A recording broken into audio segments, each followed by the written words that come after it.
बहुत से सूचनाएं दी उन्होंने, बहुत से जानकारी दी, लेकिन रक्षा मंत्री होने के नाते ये नहीं कहा कि पहलगाम में दहशतगर्द कैसे आए। हमने ये भी देखा कि कैसी एक विधवा हिमांशी नरवाल ने कहा कि मैं नहीं चाहती कि मेरे जो पति जिसको लेके आज राजनीति हो रही है वे ये भी जानना चाहता है कि 100 दिन गुजर गए और वे 5 दहशतगर्दियों को ये सरकार पकड़ नहीं पाई। कि कितने वो निहत्थे थे, कितने वो असहाय थे कि लगभग 1 घंटा लगा एक एम्बुलेंस उनके पास पहुंचने के लिए। राजनाथ सिंह, एक शब्द तो कहते आप, एक शब्द तो कहते, ये आपकी भी जिम्मेवारी है राजनाथ जी, ये आपकी भी जिम्मेवारी। और ये चर्चा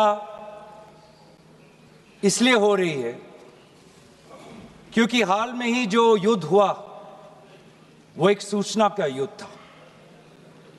एक प्रकार से हम पड़ोसी देश और दुनिया भर को सच्चाई की सूचना देना चाहते थे और कुछ ऐसे ताकत थे, ऐसे शक्तियां थी जो भ्रम का सूचना सारे देश में, सारे दुनिया में फैला रहे थे। और इसीलिए इस चर्चा का विशेष मांग ये है कि आज सच्चाई सदन में आनी चाहिए, सच्चाई पहलगाम की आनी चाहिए, सच्चाई ऑपरेशन सिंदूर की आनी चाहिए, सच्चाई विदेश नीति की आनी चाहिए। और यही आज हमने सूचना का जो युद्ध की जो बात हम कर रहे हैं वो आज हमने आदरणीय राजनाथ सिंह के भाषण में सुना। बहुत से सूचनाएं दी उन्होंने, बहुत से जानकारी दी, लेकिन रक्षा मंत्री होने के नाते ये नहीं कहा कि पहलगाम में दहशतगर्द कैसे आए। ये नहीं कहा कि बेसारन में जहां पर 1000 लोग जाते हैं, खुशियां मनाते हैं, कैसे 5 दहशतगर्द वहां पर जाकर 26 लोगों की गोलियों से छलनी करते हैं। ये बात, ये सूचना रक्षा मंत्री ने नहीं दी। यही है सूचना का युद्ध कि इतनी जानकारी देते हैं कि कभी कभी सवाल पूछना भी भूल जाते हैं। और आज ये है हमारे विपक्ष का कर्तव्य कि हम सवाल पूछेंगे देश हित में, राष्ट्र हित में। आज देश ये जानना चाहता है कि वो 5 दहशतगर्द कैसे घुसे और उन दहशतगर्दों का भी मकसद था। पाकिस्तान से आए हुए वो दहशतगर्दों का क्या मकसद था? उनका मकसद था कि जम्मू कश्मीर की अर्थव्यवस्था को तनाव करना, विनाश करना। उनका मकसद था कि भारत देश में एक सांप्रदायिक वातावरण का जन्म देना। उनका मकसद यह था कि भारत और पाकिस्तान का एक हाइफिनेशन होना, यह था उनका मकसद।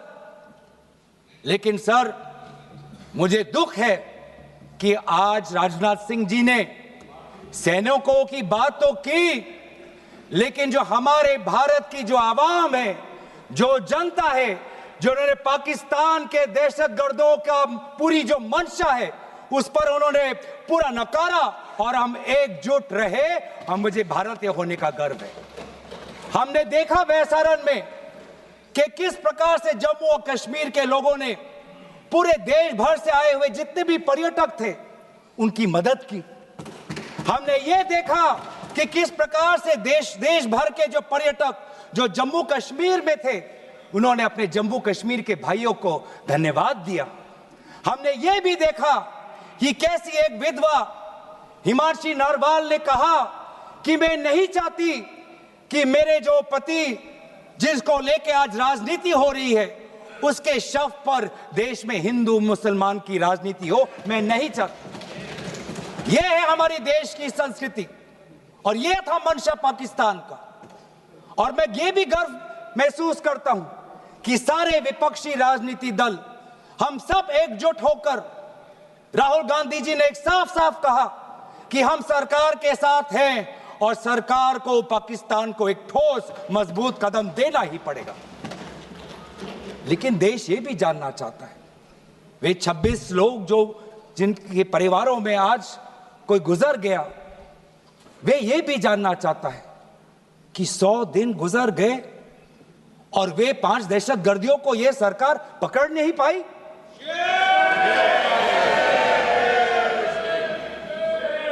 देश के वो लोग ये भी जानना चाहते हैं कि ये जो 5 दहशतगर्दे थे, दहशतगर्दी जो आए टेररिस्ट, निश्चय इनको किसी ने पनाह दी, निश्चय इनको किसी ने जानकारी दी, निश्चय ये पूरा जो 1 घंटा का जो उन्होंने गोला बारूदी की, उसके बाद ये फरार हो गए।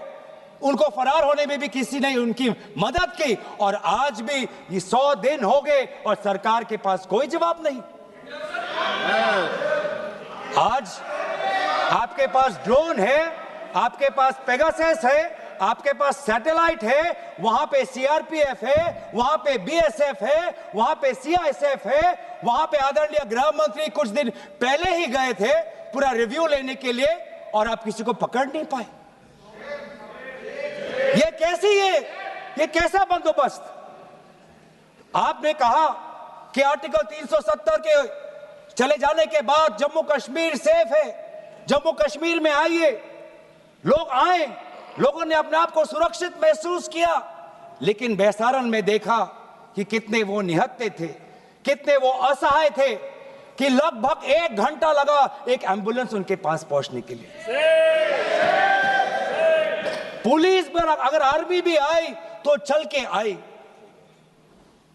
और सर, मैं वो नजारा भूल नहीं सकता, एक मां और एक बेटी चल के नीचे आ रही थी।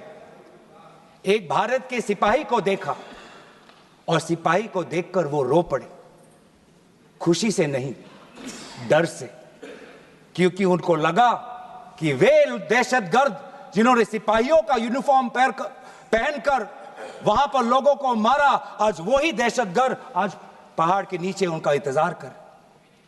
उस भारत के सिपाही को कहना पड़ा कि मैं भारतीय हूं, तुम डरो मत, मैं भारतीय हूं, तुम सेफ हो, सुरक्षित हो। ऐसा दहशत उन्होंने महसूस किया। इस दहशत के ऊपर, इस डर के ऊपर आदरणीय राजनाथ सिंह एक शब्द तो कहते, आप एक शब्द तो कहते। ये आपकी भी जिम्मेवारी है राजनाथ जी, ये आपकी भी जिम्मेवारी है, रक्षा मंत्रालय का भी जिम्मेवारी है। बार बार हम ये देख रहे हैं सर कि आदरणीय गृह मंत्री जाते हैं, कहते हैं कि बहुत अच्छा बंदोबस्त हो गया है, टेररिज्म के हमने उनकी रीढ़ की हड्डी तोड़ दी।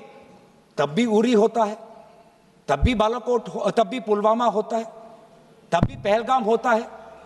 अंत में जाके जिम्मेवारी कौन लेता है? जम्मू कश्मीर के लेफ्टिनेंट गवर्नर नहीं। अगर जिम्मेवारी किसको लेनी पड़ेगी तो आदरणीय गृह मंत्री आपको लेनी पड़ेगी, नैतिक जिम्मेवारी आपको लेनी पड़ेगी। आप लेफ्टिनेंट गवर्नर के पीछे नहीं छुप सकते, आप लेफ्टिनेंट गवर्नर के पीछे ये केंद्र सरकार नहीं छुप सकती, क्योंकि गृह मंत्री खुद वहां पे थे कुछ ही हफ्ते पहले, खुद उन्होंने सिक्योरिटी का रिव्यू लिया कि आपके पास जानकारी नहीं थी। और सर, ये सरकार इतनी कमजोर, ये सरकार इतनी बुज़दिल कि आज उन्होंने इस सर में, क्योंकि उन्होंने अगर इसका किसी का दोष दिया तो टूर ऑपरेटर्स को दोष दिया कि टूर ऑपरेटर्स बिना अनुमति के द्वारा, बिना लाइसेंसेस के द्वारा लोगों को बेसारन ले जा रहे, हमें तो पता ही नहीं था। ये है इनका कारण, ये बताना चाहते हैं।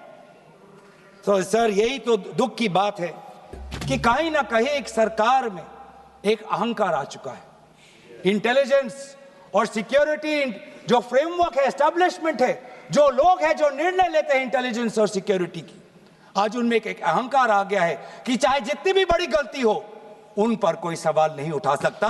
लेकिन आज हम सवाल उठा रहे हैं, आज हम सवाल उठा रहे हैं, आज हम सवाल उठाएंगे